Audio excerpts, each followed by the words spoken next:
Hello everyone, welcome to this episode of Corey's Chromosome Chronicles. Today we're going to be talking about the process of meiosis. Now what is meiosis? Meiosis is a type of cell division. And if you refer back to our previous video on mitosis, you know that cell division is a process that has to occur for an organism to grow. So why do we have this different type of cell division? Because specifically here we're talking about taking body cells and creating sperm and egg. Now why can't that be mitosis? Because if you remember, mitosis is a process of creating genetically identical cells. We're trying to take cells that have 46 chromosomes in the case of a human and create two new cells that each have 46 chromosomes as well. Now we can't do that with sperm and egg, because if you think about where you came from, mummy and daddy, their egg and sperm combined to produce a cell which is called a zygote. That zygote consists of 46 chromosomes, and all of your cells consist of 46 chromosomes because they all come from division of that one original cell.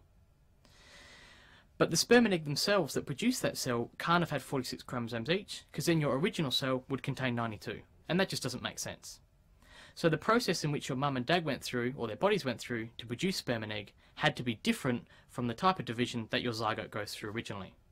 And that process is called meiosis. So what we're trying to do with meiosis is take one cell that has 46 chromosomes and produce two cells from it that have 23 each.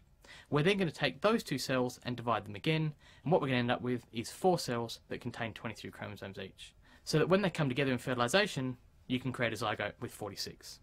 Now that you understand what sort of cells we're trying to create, we need to introduce a few new terms. And those terms are diploid and haploid. Now diploid and haploid are two terms we use to describe different types of cells, specifically cells that have different chromosome numbers. A diploid number of cells is a cell that contains 46 chromosomes in the case of humans. It contains double the amount of chromosomes to what a haploid cell does.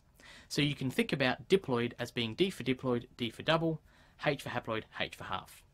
Now all of the body cells that you're made up of are what we call diploid. They have a double number of chromosomes. The only cells in your body which contain half that number and are therefore haploid are sperm or egg. Now what's the main difference between these diploid and haploid cells other than the number of chromosomes? The main difference is that diploid cells contain what's called homologous pairs. These are pairs of chromosomes that are similar in size and shape, have similar gene sequences, and therefore code for similar proteins. Now why do you have homologous pairs? Where do they come from? Well, think about where you came from, what we said before, mummy and daddy. That sperm and egg had to come together in fertilisation to produce a zygote, which was you. The sperm brought along 23 chromosomes, the egg brought along 23 chromosomes. When they combined, they can pair up and create a cell with 46.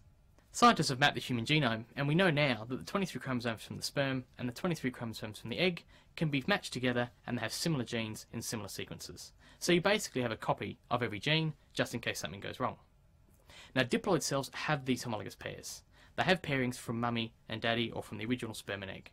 When you create haploid cells though, you don't want to have homologous pairs, because you want either that sperm or egg to have a full set of the chromosomes from 1 to 23, so that when it goes through fertilisation with an egg, it can produce a cell that contains a full set of the DNA. So now that we understand what a diploid cell is, what a haploid cell is, and what homologous pairs are, we can start talking about the actual process. Now there are two main stages of meiosis which you're going to have to know. Quite simply, they're called meiosis 1 and meiosis 2. The role of meiosis 1 is to halve the number of chromosomes. And we're not talking about replicated chromosomes here, splitting apart. We're physically talking about halving the number of chromosomes. We're going to go from 46 chromosomes to 23 in that first division of meiosis. So why bother doing a second stage at all?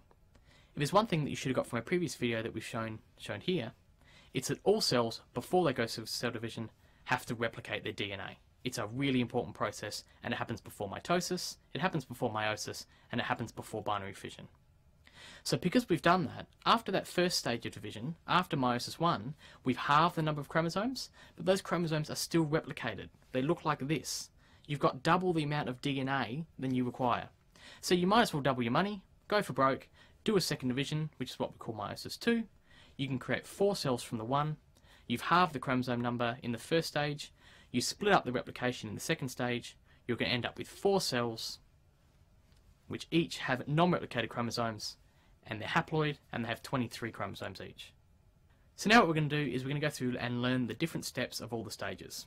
What we've just done though is looked at the overview of meiosis, and that's really, really important.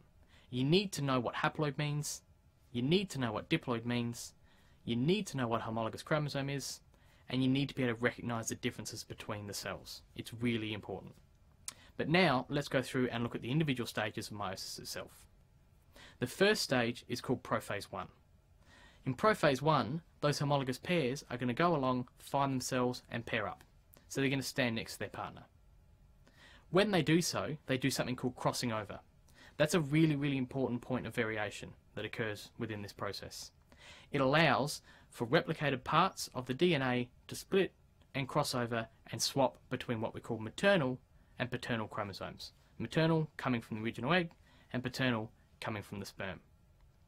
Once that process has happened, we move into stage 2, which is called metaphase 1.